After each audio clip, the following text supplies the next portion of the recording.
So Chit Shakti Vilas, Chit Shakti Vilas is the name of the book, which was written by Baba Muktananda in Hindi. That English translation called Play of Consciousness. It is published by Baba Muktananda's next disciple, Swami Chidilasananda, she stays in New York. They have ashram there called Saida Foundation. So it gives outlines the spiritual journey of Baba Muktananda. Baba Nityananda, I told you, was a Avadut. Baba Muktananda was wandering all across India. Then somebody told him he had a feeling that he should go to Baba Nityananda. And he went to Baba Nityananda's place in here, Bombay, Ganeshpuri. Ganeshpuri's place there, it's called Vajreshwari. Vajreshwari is a hot spring. There's a hot water is there. So Baba Nityananda used to take hot water bath and stay nearby. With Baba Muktananda, Baba Muktananda went there and start serving Baba Nityananda. Baba Nityananda used to wear only one kaupira, langoti. That's all he has. And he had a very big belly. People used to travel from Bombay those days by train. They come there. And many times Baba Nityananda is the typical Avadutis, their behavior is unpredictable. So he'll sit with his back to the people. Sometimes he used to throw stones at people. But people used to take that as a prasada and go. So that was Baba Nityananda. Baba Muktananda served Baba Nityananda every day, taking care of his everyday morning, taking him to the path, hot water path, then serving him food. But strangely, Baba Nityananda didn't speak to him at all. Very rarely he speaks. And even when he gives the prasad, people used to stand in queue and he used to give prasad. Sometimes he didn't even give prasad. Baba Nityananda was very patient and he served, Baba Muktananda was very patient and served Nityananda like 1947, August 15th, when India got independence. That day, Nityananda called Muktananda. He was standing in the queue. So he eats some bhaji. So he asked his cook to prepare some bhaji, that South Canada bhaji, and gave that bhaji to Muktananda. And looked at Muktananda. Suddenly Muktananda was filled with light. The whole body was filled with light. He started crying. Then Baba Nityananda gave him what we call padukas, his padukas, and said, "You go and meditate." It's called Shaktipat Diksha. By sight, Shaktipat Diksha can be given by touch, sight, or mentally. But then the person has to be right for that, receiving. So Baba Nityananda went to a place called Uola near Bombay.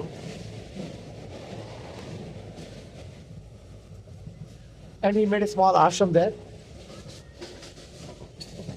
In that ashram,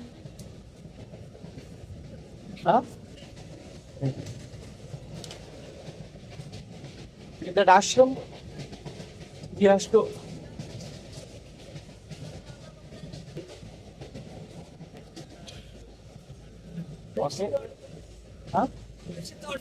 Let's not go over. Sleep like that.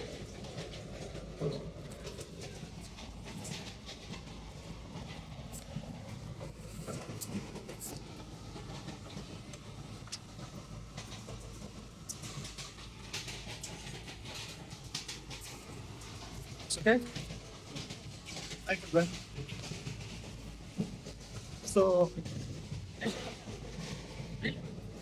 So only first time after 8 or 9 years, Baba Nityananda spoke to Baba Muktananda.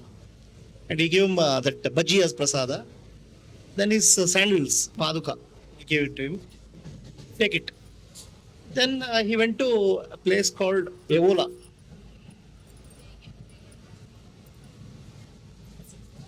Can you hear me?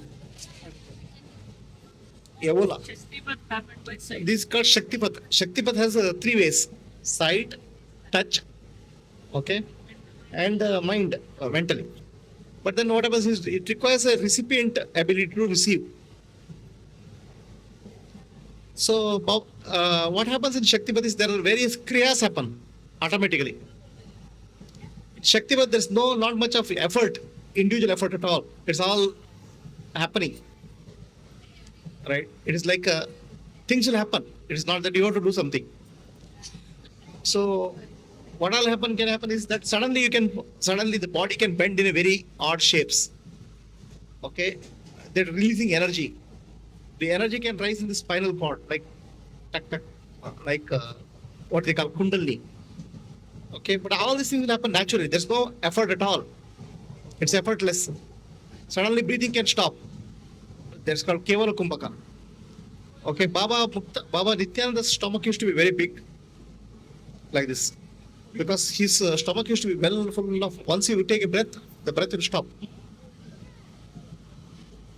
The breath stops, mind stops. That's called Kevala Kumbhaka. Here, the Muktananda suddenly started having a lot of various types of kriyas. These kriyas are like some of them are like yogasanas, like what you call as body going into some typically what they call as touching the leg, no, Paschimottanasana, like that, and body bending into various shapes. So this happens when the mind starts bending. Mind takes various shapes because body and mind are related. Okay, then various kinds of sound will come also from the mouth, like animal sounds. Okay, so that's this is actually all. What happening is the mind, the various aspects of the mind gets exercised. Our animal life, okay, all those things will get exercised. Some vasanas will come out, impressions. This happens with everybody. When yeah, I mean, Shaktipat, there is a Shaktipat also. There is three types of Shaktipat: Lagu, Tivra, Madhyama. Intense, medium, and high. So Lagu will be some light. Some people intense, a lot more things can happen. So then he used to go into meditation, deep samadhi. Okay. In samadhi, what he saw initially, there's a the energy will move in the spinal cord, up in the spinal cord, and activate the Atma chakra. Then he'll see some dark light of different colors. First is red light, then black light, then blue light, white light. The red light is corresponds to body. Now red light appears here. Now red light is corresponding to what you call as the physical part of the universe, physical structure of the universe. What you call you are seeing the universe at the gross level, okay, in the red color. So you start seeing that gross level, then in that gross level will expand, and you start seeing various places there. It's like a dream-like situation. In that red color, you start seeing the places, because physical, lot of places, events which will happen in the future, like that. Then that physical red color will in the red color center, a white color will start appearing. The white color represents what you call as Sukshma Sharira, the gross body and subtle body in the white color. In subtle body, lot of experience of, it's like a psychological experience of various parts of the universe, right? You'll go through that. And also subtle worlds will open up. Subtle worlds in sense, what they call as Bhuloka, Bhurloka, Swarloka, Maharloka, Janaloka, Tapoloka, Satyaloka, Nagaloka, all these types of various kinds of lokas experience of various lokas, which are actually mentioned in scriptures, but nobody has seen that. So some of these will open up because of it's a subtle world. 11. Then after that, the subtle world will dissolve, the gross world will dissolve, subtle world will dissolve. Then the black seed like causal world will open up, which is actually darkness. So once you see that darkness, it's more like a what you call as it corresponds to causal body of the universe. So in that causal body, All this is happening in this meditation. here, and you experience that. In the causal body, you enter into causal world of the universe, which is actually Ishvara, corresponding called Ishvara. So there are so many experiences of that causal body. So there is a deep sleep-like situation in the meditation. It's called Tantra. So he enters into Tantra.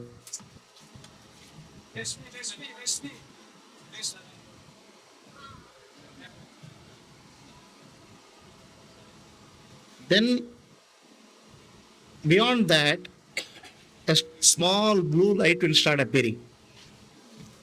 Okay? Or rather, it's called violet light. So the violet light corresponds to the divine body. Okay, what you call as the fundamental structure of the universe.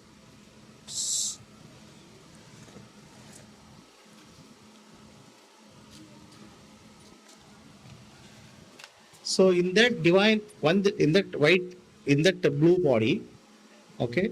So in this he has a lot of visions actually. Sometimes he is meditating and comes up and he drinks very little food. Is very little food is taken. Milk. Most of the time he spends in meditation. It going into meditation. Okay. He sits near a tree and suddenly he sees Baba Nityananda appearing in front of him, and with eyes, with physical eyes. Then that blue light glows now. In the blue light, he starts seeing. Blue light is the what you can call as the God. So in that blue light, it's the cosmic light. Okay, it's actually this is the stage where you start getting the divine God consciousness. So in that blue light, he sees a Purusha, okay, being who comes and blesses him in that Form. yeah Formless. form. So then the blue light expands and he merges with the blue light. So that is a stage of enlightenment. That's called Bindu Bheda. In yogic literature, it's called Bindu Bheda. Bindu means light. Okay, in the meanwhile, he hears a lot of various of now nada. So there are several levels of nada. He says kini, kinkini, like that, various kinds of nada. Okay, so his only mantra is Om Namah Shivaya, Om Guru. It's actually Shaktipat is the path of devotion to the Guru.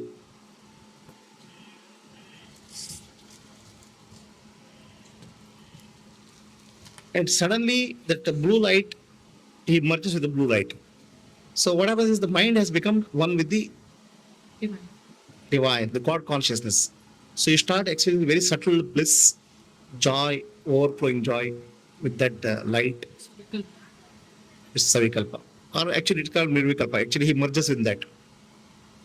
So this is the story. It's a nice yogic journey which is written in a book form. Book is called Play of Consciousness. Dharma.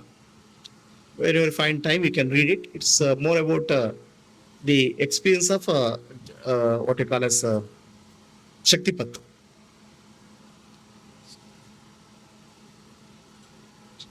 So, any questions? Yeah. See, these are actually, in a sense, they are not individual. They are also universal in nature. Okay, I'll tell you what happens. These lights appearing is when the mind becomes silent. These lights do appear for anybody. That nada will hear when the mind becomes silent. It's not an individual experience. It is a sort of universal experience. As your mind becomes subtler and subtler, you start experiencing the universe at a different levels. And this experience is not individual. It is a universal in nature. Some people may experience some part of it, but the experience, is it common? It's common.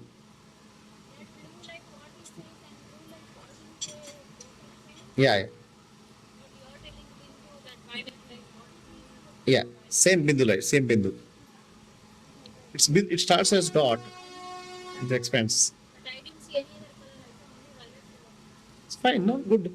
ಅದಕ್ಕೆ dress ಹಾಕೊಂಡಿದ್ದಲ್ಲ ಅಲ್ಲಪ್ಪ, that is actually level of the grossness of the mind. At the mind, at the grosser level, red color appears because red color corresponds to universal. It's a fundamental universal principle. Typically red, white. So for a gross body, it's red. For a subtle body, it is white. For a causal body, black. For a cosmic body, it's blue. Like that, it appears. Possible. Huh? No. See, the thing is, you should not make it trivialize that. See, experience of the spiritual experiences, you should not trivialize that. You can say, oh, my mind is not silent. I got a 1 minute of this thing. Whatever experience you get, be respectful that. Don't get attached to that. Don't detach to that. Understand the significance of that experience. The blue light in the universe corresponds to deepest level of existence.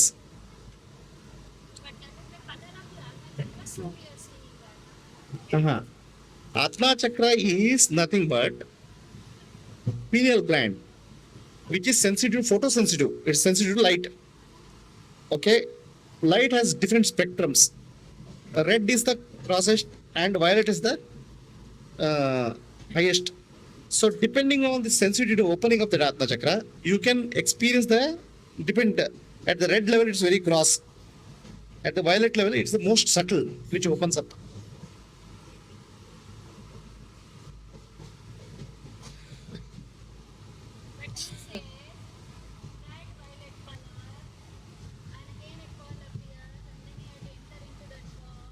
So that's what typically yogis called bindu nada bheda, bindu bheda. Bindu bheda, actually that penetrating that blue pearl. Okay. Pink color. ಅದು ಗೊತ್ತಿಲ್ಲ, pink ಗೊತ್ತಿಲ್ಲ. Blue pearl ಬರ್ತದೆ.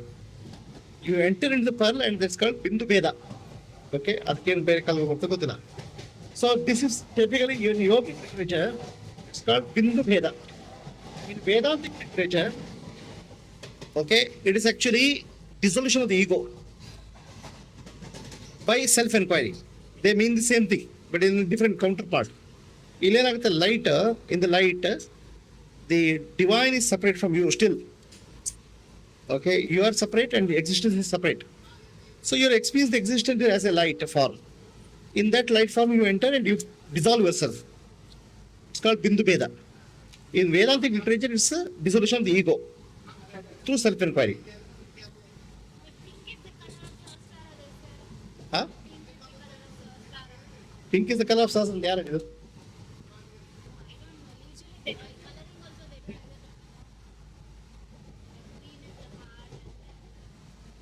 So this is actually his experience he has noted, which is first-hand yogic experience.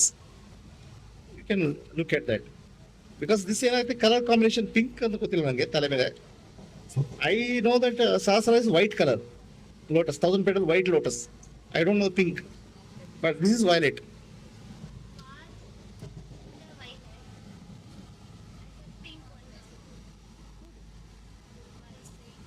Nodi, observe Madi. So you become aware of that. Then it opens up with secrets. Don't question it, don't neglect. Then I'm saying don't neglect it. Just become aware of it, just observe it. That's why the mind gets focused on that. Then it opens up.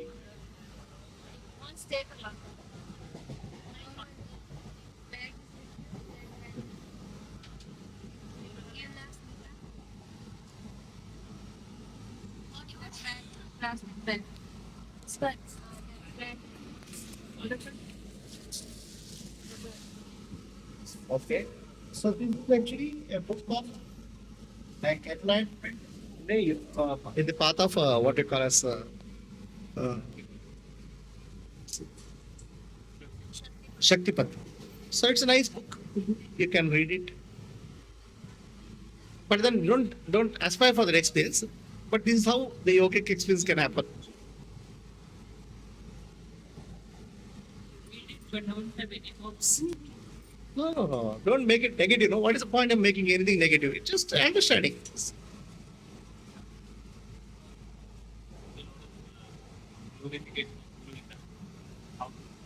Yeah. You're right there? Fine. Huh? It's available. PDF available in internet. Huh? No? It's written by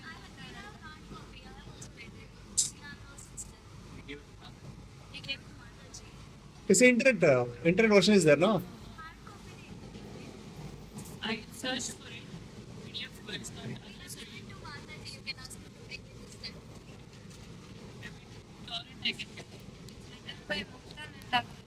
Ah. It's available in bookshop. Vedanta bookshop. Hmm. Will get cut. No, you see, it's a energy transfer, no? It's energy transfer, right? It's like light, lighting another light. So once the light is lit, it's on. And the light cannot be lit unless that person is recipient, his ability is there, no? Receiving ability should be there, no? Huh? Make sure you say the sentence. I'm saying you cannot light a lamp in a stone, no?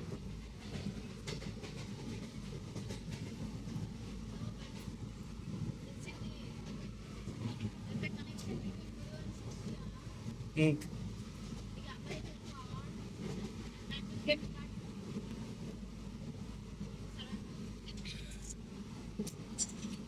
That will be always there. That the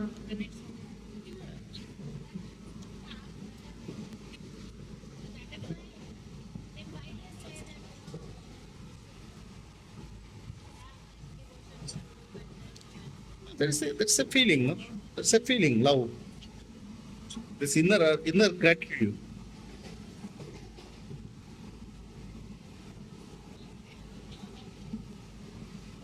Okay. Any questions? So whenever we meditate, we get some experience. How it is connected with how it will help. Just note it down and leave it. Don't worry about it. About Don't analyze. Don't worry.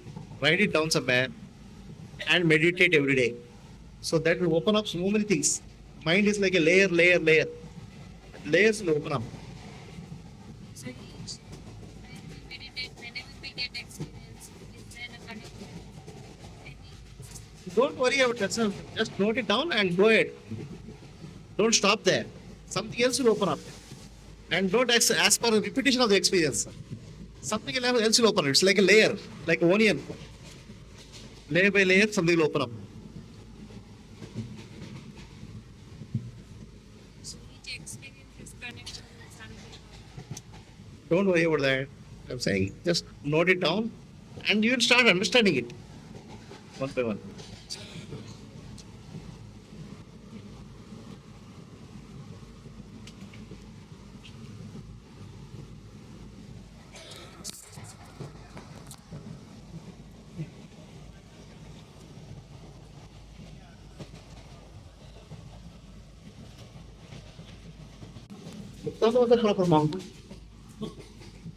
Enlightenment. He didn't go into teaching it. Yeah, he taught all over the world.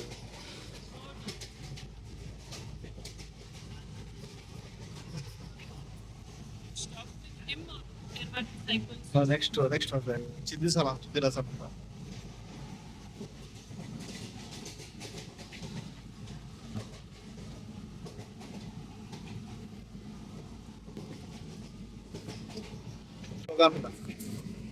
So Kriya Yoga, Params Yoga gives certain experience. He has a different way of this thing. It's not Shakti Path. It's a practice, it's a breathing practice and all. So some David starts opening up here.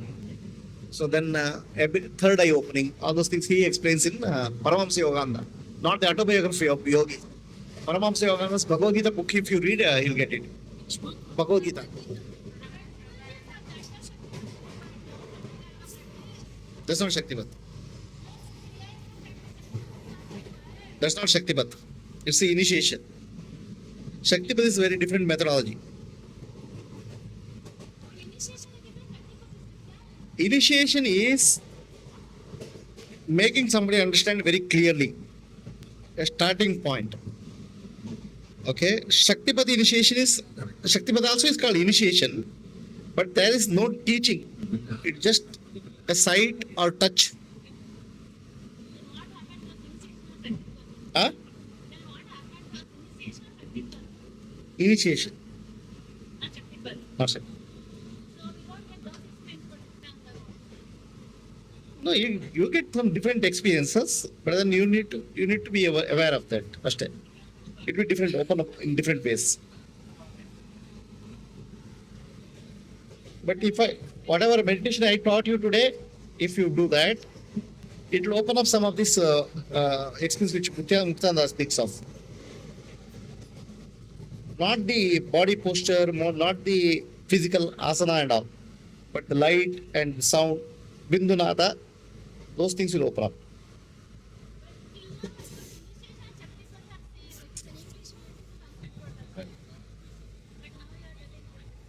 No, they use it interchangeably, but they are different. Initiation is a general terminology applied to many of the meditation practices. So meditation practices you cannot read from books. Somebody has to teach you how to do it. Okay, that has to be authentic source.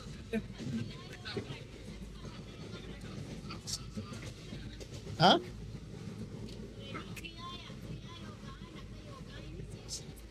Correct. Okay. Shaktipat initiation is very different from that.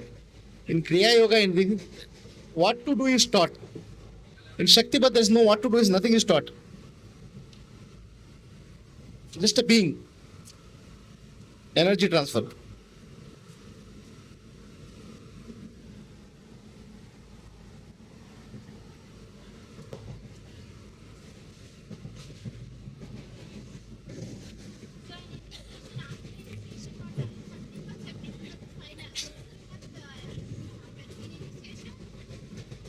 Initiation, you start from the methodology. It's a method.